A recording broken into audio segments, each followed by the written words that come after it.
saluer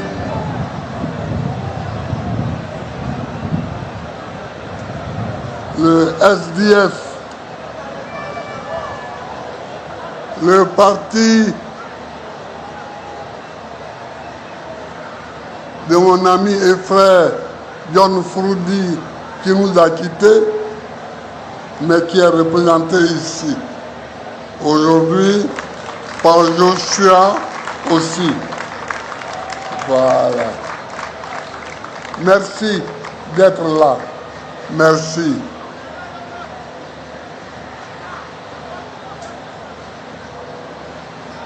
Et tu n'es pas seul, non? Vous êtes deux. Oui, le deuxième. C'est Louis-Marie Cagdou, non? Cagdou. Voilà. Je vous salue tous les deux.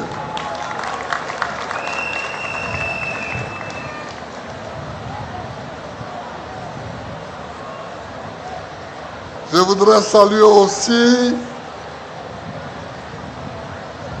Sylvain Bouma du Burkina Faso. Voilà. Et puis, notre représentant au Bénin, Herman Gounod, président PPACI Bénin.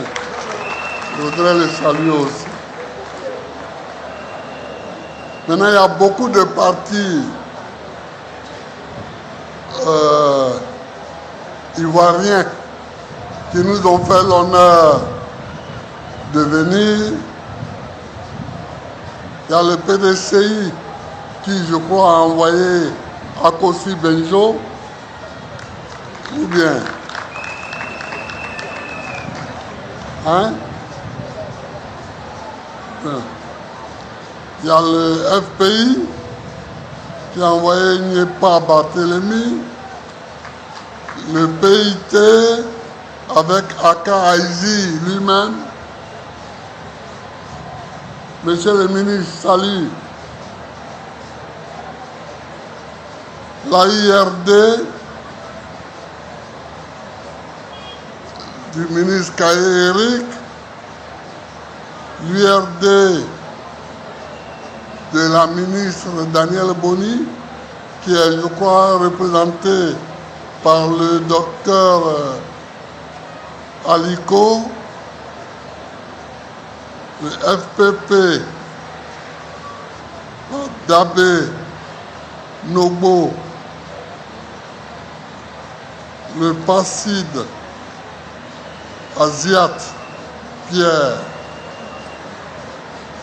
le NACIP, bon, c'est Sam l'Africain lui-même qui est là, le RGPS, de Nimata Kone, le RGPS, c'est le GPS qui est représenté par Nimata Kone, la coalition ANSI,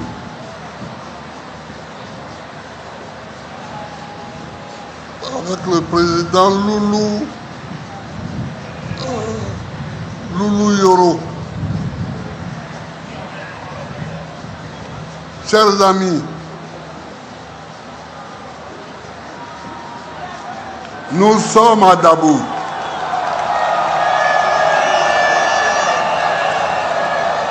Nous sommes à Dabou.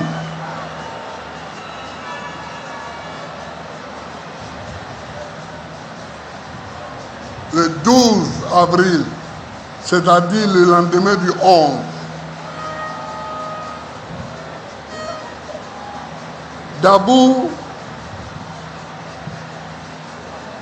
j'ai beaucoup de souvenirs ici. Beaucoup de souvenirs.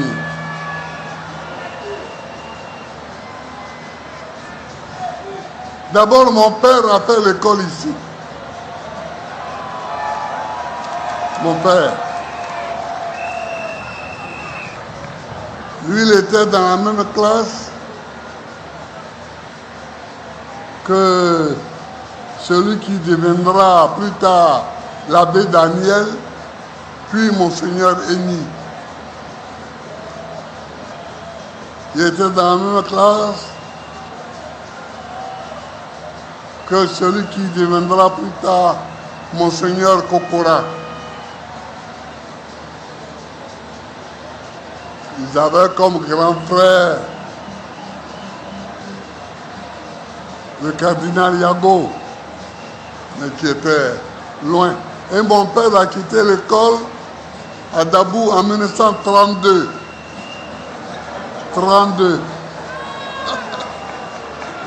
Il a quitté l'école au CE2.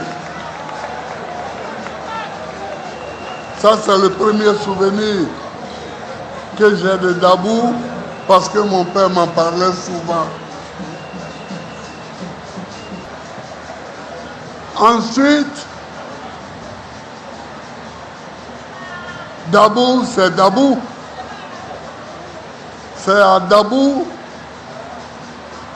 qu'en 1988, nous avons fait le congrès clandestin pour créer le premier parti d'opposition en Côte d'Ivoire, le FPI.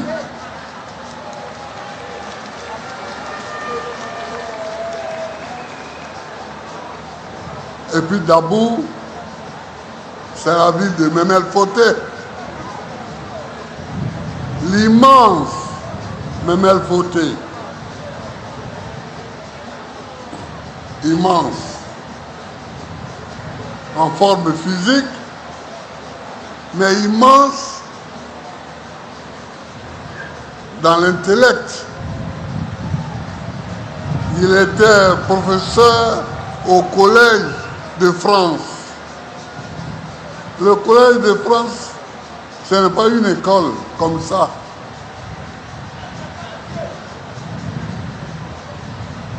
C'est une école où vont tous les professeurs d'université pour suivre un enseignement complémentaire. Et Memel Foté m'avait fait l'honneur de m'inviter à son cours inaugural au Collège de France à Paris. Donc voilà Dabou.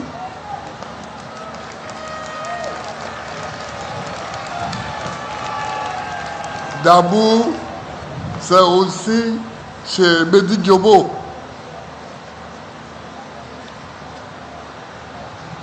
Un copain de lycée. Donc, voilà Dabou. Mais aujourd'hui,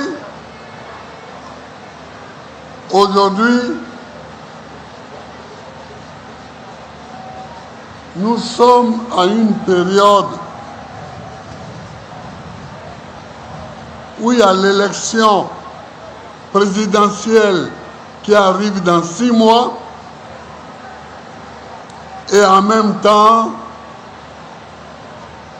où il y a la commission électorale indépendante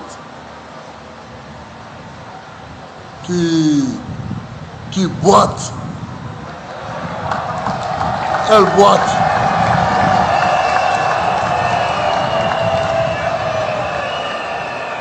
Elle boite.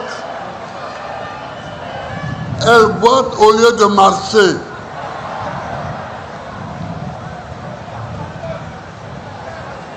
Mais nous savons déjà ce qu'une commission électorale boiteuse amène au pays. En 2010,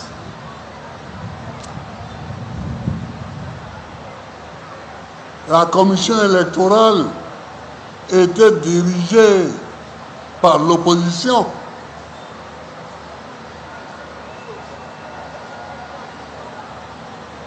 je croyais naïvement que la commission électorale ne faisait pas les élections, mais que ce sont les Ivoiriens qui votaient. Donc je leur ai laissé ça. Or,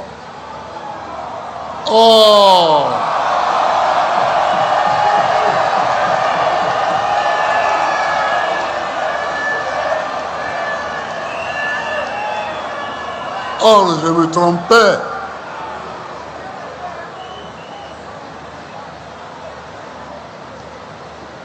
Le premier président de la commission électorale, c'était Begré Mambé.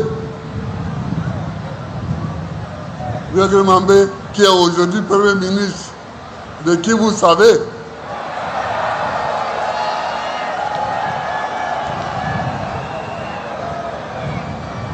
À un moment donné, Begré Mambé avait déjà inscrit 400 000 noms, alors que les opérations n'avaient pas du tout commencé. Il y avait 400 000 noms inscrits. Quand j'ai vu ça, je l'ai renvoyé.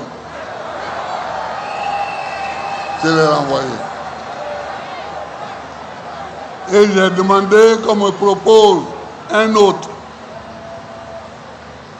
On m'a proposé Youssouf Bakayoko.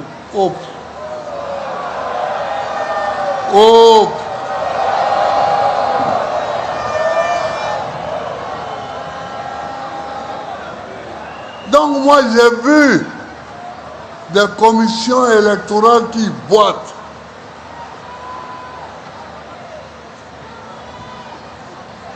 Je ne peux plus accepter une commission électorale qui rampe.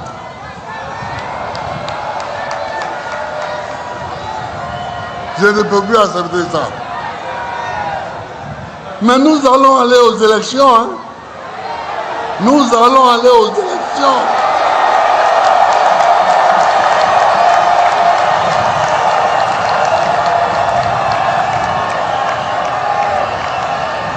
Parce que ceux qui croient que, bon, on va les fatiguer et puis ils vont se fâcher pour dire on ne va pas aux élections. Là. Et allez leur dire qu'ils se trompent.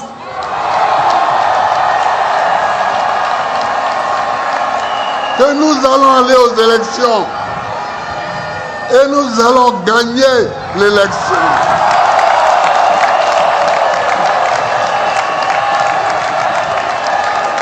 Nous allons aller aux élections et nous allons gagner l'élection.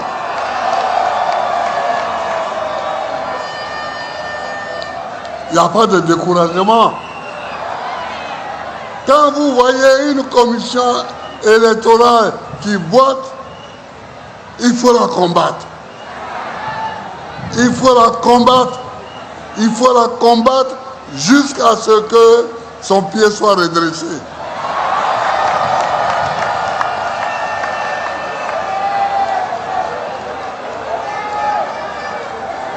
Nous étions représentés par Demba Traoré, mon jeune ami, qui est avec moi depuis 1990. Il est venu avec moi parce que je lui ai dit de quitter la commission électorale. Parce que ce n'est pas une commission électorale. Demba Traoré, présente-toi à eux. Ils vont t'acclamer. Wow. Va là, ils vont te voir.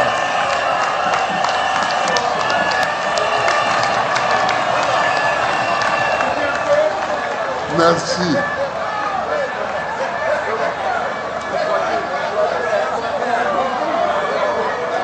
Je lui ai dit de quitter la commission électorale et immédiatement, il a déposé sa lettre de retrait de la commission électorale. Nous allons continuer à nous battre pour avoir une vraie commission électorale. Je suis heureux que, après avoir publié notre décision que nous avons prise au CSP, et après avoir diffusé cette décision de retrait de la CEI, le PDCI nous a suivis. Donc je suis heureux et je remercie les frères du PDCI parce que quand tu te bats, tu as l'impression quelquefois que tu es le seul à avoir le mal que tu vois. Or, eux aussi ils voyaient.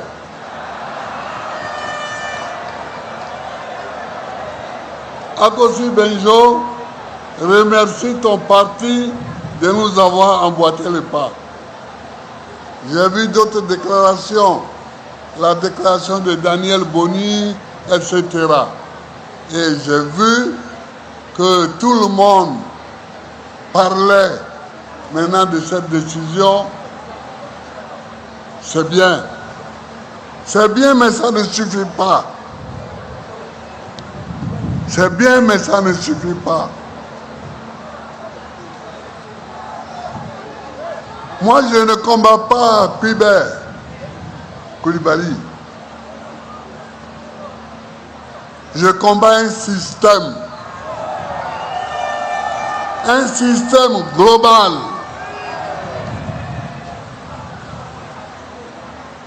Un système qui fait que l'élection, même en Afrique, est considérée comme un instrument pour que certains pays étrangers placent leurs hommes à la tête de nos États. Je ne veux pas. Moi, je ne veux pas de ça.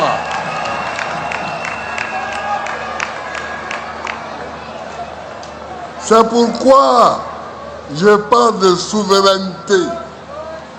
Qu'est-ce que c'est que la souveraineté? Quand on est souverain, on prend soi-même les décisions qui nous concernent.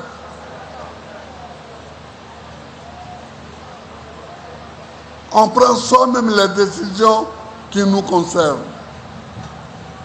Donc, on prend soi-même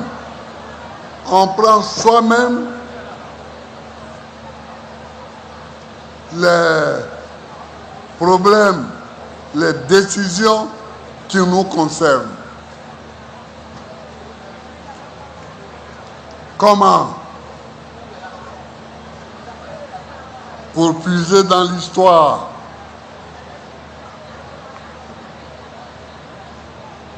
Le Mali, le Soudan français et le Sénégal et la Haute-Volta ont décidé de créer la Fédération du Mali.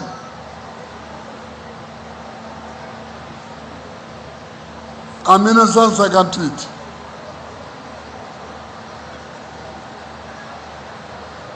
Il y a eu des tractations à Paris. Finalement, la Haute-Volta a quitté.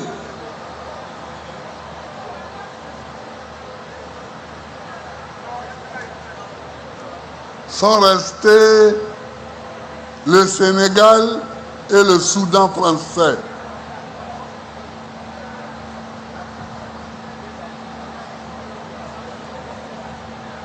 Ils ont créé donc la Fédération du Mali.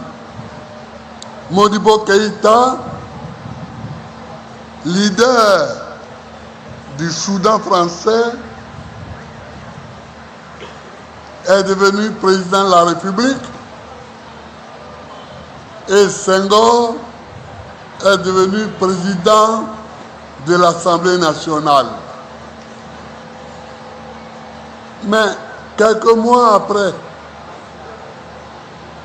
des micmacs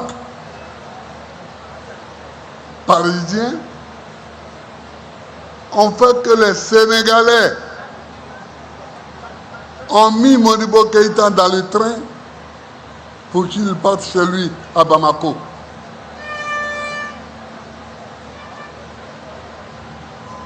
Il est arrivé chez lui et Senghor a pris la présidence du Sénégal. C'est ça la non-souveraineté. Ça, c'est la non-souveraineté. Quand une décision qui vous concerne est prise ailleurs pour vous être imposée, c'est que vous n'êtes pas souverain. C'est que vous n'êtes pas souverain. Et je suis pour que les Africains soient souverains. C'est-à-dire pour qu'ils décident eux-mêmes ce qu'ils veulent faire pour leur pays.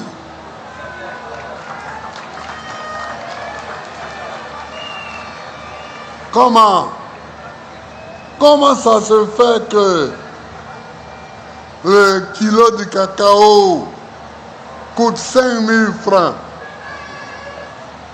au Cameroun et aujourd'hui 2 000 francs à Abidjan, en Côte d'Ivoire? Comment? N'est-ce pas le même marché? N'est-ce pas le même marché? C'est le même marché.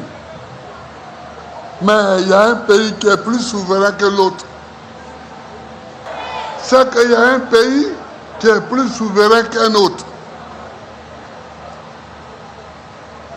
Et que ça ne gêne pas de donner, que ça ne gêne pas de donner 5 000 francs par kilo aux paysans, alors que dans l'autre, on lui dit, hey, attention, hein, tu as trop de dettes, donc il faut voir. Tu as trop de dettes, donc il faut voir.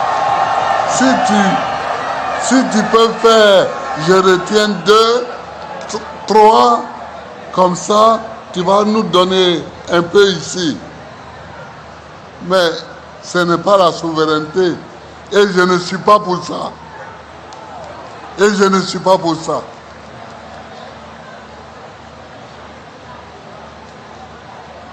Et puis la démocratie. Je me bats depuis longtemps pour la démocratie, mais ce n'est pas pour jouer. Ici en Côte d'Ivoire, si on n'a pas la démocratie, qu'est-ce qu'on va faire? Quel système politique allons-nous utiliser?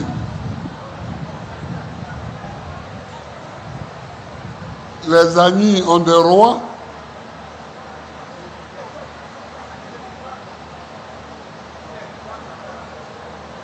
Les régions du sud ici ont des générations. Et il y a une génération qui prend le pouvoir à un moment donné. Après, c'est une autre génération.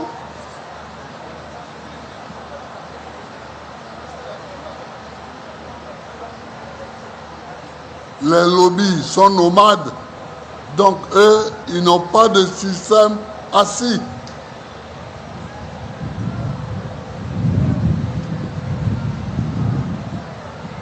Les malinqués, le pouvoir est construit autour des mosquées, puisqu'ils sont tous musulmans.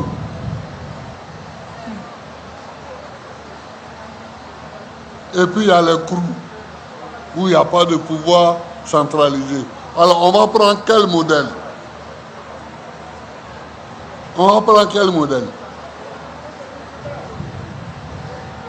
On est obligé de chercher un système où le peuple lui-même s'exprime et choisit son dirigeant. On est obligé. Sinon, ça va être la pagaille. Or, ce système que nous avons choisi, pour lequel nous nous battons, n'arrange pas certains.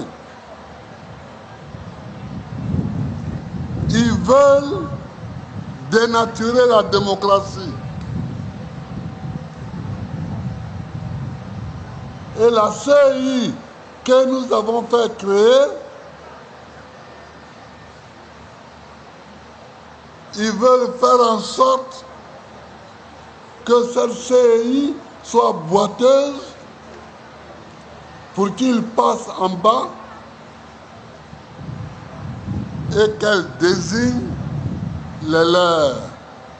Mais je n'accepte pas ça. Je n'accepte pas ça du tout. Je n'accepte pas ça. Si on fait des élections, on fait des élections. Si on ne fait pas des élections, on ne fait pas d'élections. Mais on ne peut pas faire semblant de faire des élections et puis choisir quelqu'un qui n'a pas été élu. Non, moi je ne joue pas avec ça.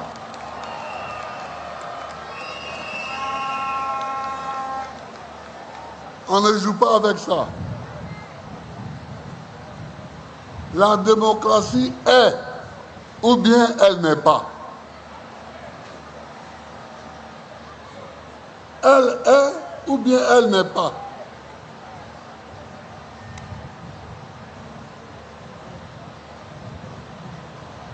Chers amis, voilà, comme nous voyons que la CEI boite, nous avons pris une première mesure, c'est de retirer de la CEI notre camarade qui nous représentait. Je vous l'ai présenté tout à l'heure. Mais je demande au président exécutif et au secrétaire général de convoquer le comité central de notre parti pour dans 2 semaines pour qu'on étudie toutes les farces de la CEI et que les ayant étudiés, nous prenions des décisions. Donc, vous qui êtes à Dabou aujourd'hui, vous qui êtes dans toutes les bases, vous qui êtes dans toutes les sections, soyez attentifs. Soyez attentifs. D'ici 2 semaines, nous allons tenir un comité central et ce comité central va prendre des décisions que nous allons vous diffuser. Ce comité central va prendre des décisions qu'il faudra appliquer parce que nous voulons aller aux élections. Et ceux qui ne veulent pas aller aux élections, bon, ils n'ont qu'à quitter. Ils n'ont qu'à nous laisser aller aux élections. Ils n'ont qu'à nous laisser. Mais nous allons aller aux élections. S'ils sont fatigués, qu'ils aillent s'asseoir.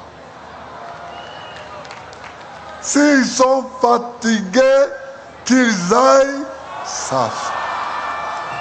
S'ils sont fatigués, qu'ils aillent s'asseoir. Mais on ne peut pas venir tout le temps au pouvoir par la force des armes. En 2010, ils ont bombardé ma maison.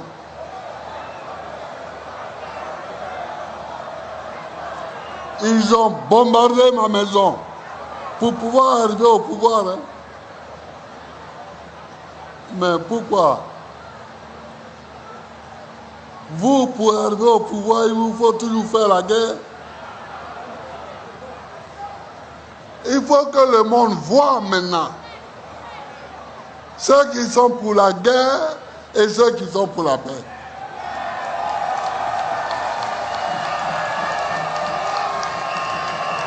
Il faut que le monde voie aujourd'hui ceux qui sont pour la guerre et qui ne viennent au pouvoir que dans la guerre et ceux qui sont pour la paix qui ne viennent au pouvoir que dans la paix.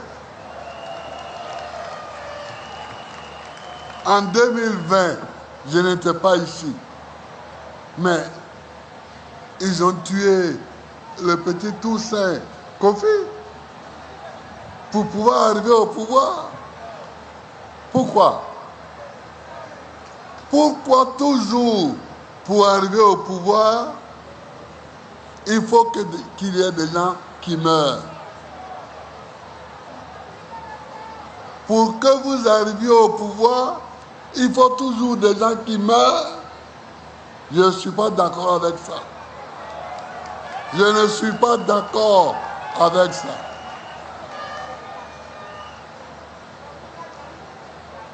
Donc,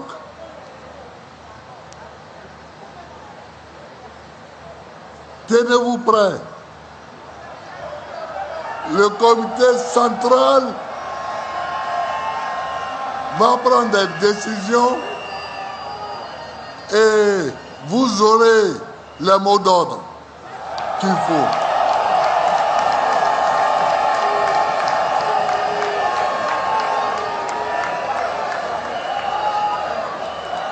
Le comité central, exactement. Moi, je fais toujours, j'ai dit que le comité central, dans 2 semaines, va prendre des décisions et nous allons lancer les mots d'ordre.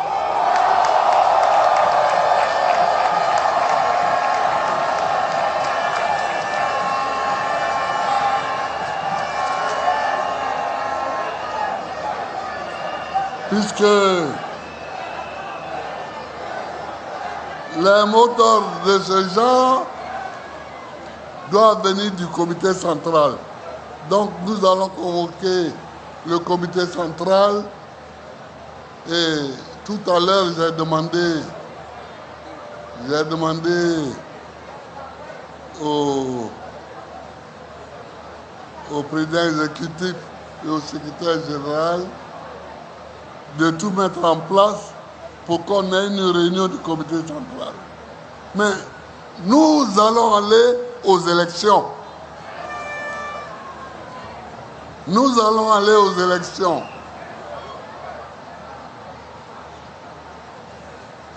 Et nous allons gagner l'élection.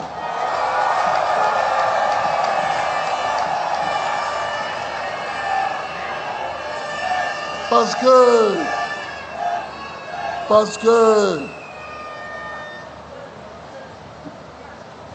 quelqu'un qui agit comme ça, c'est que déjà il a peur de la confrontation électorale. C'est qu'il a peur de la confrontation électorale. Mais nous n'en avons pas peur. Au contraire. Au contraire. Chers amis, voilà ce que je voulais vous dire. Soyez prêts. Soyez prêts. Soyez prêts.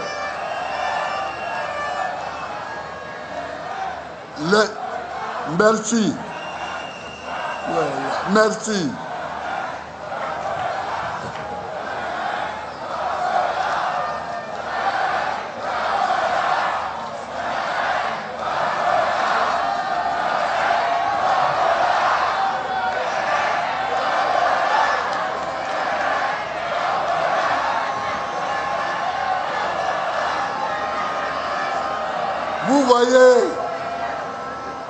voyez, à Beaunois, j'avais lancé l'appel de Beaunois pour dire que tous ceux qui souhaitaient que ce régime s'en aille, je leur ouvrais mes bras. Mais il y en a qui n'ont rien compris. Il y en a qui n'ont rien compris. Il y en a qui croient que j'en appelais à une coalition de partis. Non. Moi, j'appelle les Ivoiriens. J'appelle les Ivoiriens. Regardez, l'autre jour, j'ai reçu des docteurs, des gens qui ont fait l'université, qui ont eu des doctorats, ils sont au chômage. Est-ce que ça c'est normal? Est-ce que ça c'est normal? Mais eux, ce n'est pas un parti politique. Mais eux là, ils ont un intérêt à ce que ce régime change. Ils ont un intérêt. Et j'ai discuté avec eux. J'ai demandé au président exécutif de continuer la discussion. Il y a des artistes qu'on punit aujourd'hui parce qu'on les a vus causer avec moi ou bien causer avec un de mes proches. Est-ce que ça c'est normal ça?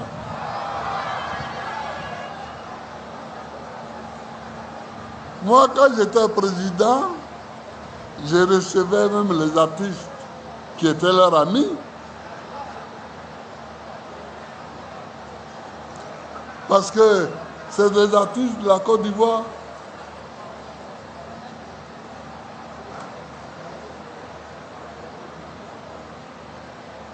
Regardez aujourd'hui la pagaille.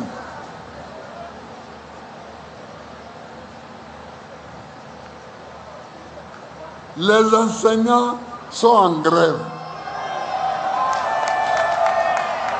Je voudrais dire que je soutiens les enseignants en grève.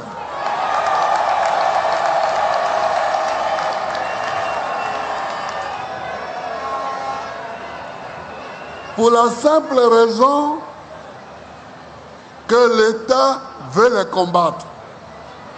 Comment un pays où il n'y a pas de grève, ce n'est pas un pays? Un pays où il n'y a pas de grève n'est pas un pays?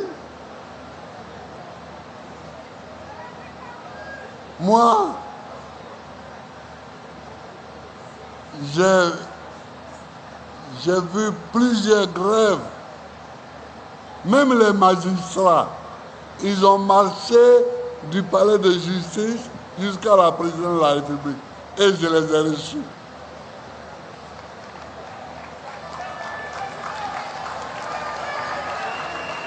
Mais quand tu es sûr de toi et que tu ne caches rien, tu reçois des gens qui sont mécontents. Et puis ils te disent pourquoi ils sont mécontents. Et si tu peux régler leurs problèmes, tu le règles. Si tu ne peux pas régler aussi, tu leur expliques pourquoi tu ne peux pas régler. Mais dès que quelqu'un est mécontent, on envoie des encagoulés les arrêter. Et on envoie les encagoulés les arrêter devant leur famille, devant leurs enfants, devant leurs épouses. Et regardez-moi ça. Regardez Bawa. On l'a arrêté, sa femme est morte après. On l'a arrêté devant sa femme, elle est morte. Gala Kolebi. C'est Biko le Mauritanien. Lui, il est en prison, on ne sait même plus ce qu'il devient. La prison n'est pas la solution à tous les problèmes de la Côte d'Ivoire. La prison n'est pas la solution aux problèmes.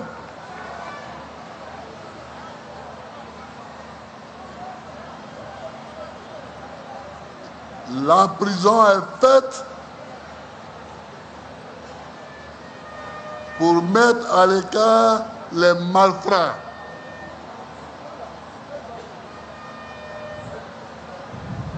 Donc, chers camarades, je vous remercie d'être venus nombreux. Je remercie les militants de base, sans lesquels aucun parti ne peut exister. Je vous remercie d'être venus et votre présence massive, comme l'a dit Picasse, c'est une première réponse à leur micmac. C'est leur réponse à leur premier micmac. Votre présence massive est une présence au fait que le PPACI existe, il marche et il va à la présidence de la République. Je vous remercie.